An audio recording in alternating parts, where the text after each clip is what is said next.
તો જય શ્રી રામ મિત્રો. તો આજે આપણે આવી ગયા હતા અપોક્સી પૂરવા ઓલે. આ પ્રકારની જો અપોક્સી હોય, પહેલાં વ્હાઇટ સિમેન્ટ પૂરવાનો, પછી આ ટાઇલ્સની અંદર લગાવવાની આવે અપોક્સી. તો સવારના પોરમાં અમે આવી ગયા છે કામે ભાઈ એ જ ચાલે.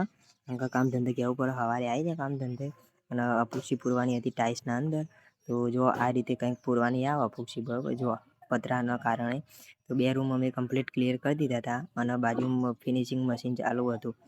આ જો વ્હાઇટ સિમેન્ટ પૂરવાનો અને પછી આ રીતે કાઢી દેવાનો. હું બેસી ગયો ફરીથી વ્હાઇટ સિમેન્ટ બનાવવા, ગેપ પૂરવાની હતી એ કારણે વ્હાઇટ સિમેન્ટ બનાવીને હું ગેપો કરી દીધી ક્લિયર કરીને 2 ખંડ કરી દીધા આપણે રેડી. અંદર જુઓ, અંદર કાળા કલરનું દેખાય તો મને એપોક્સી કહેવાય. એ પ્રકારે એપોક્સી ફટાફટ ભરીને આવી ગયા સીધા ઘેર આવીને કીધું પાણી કાઢું.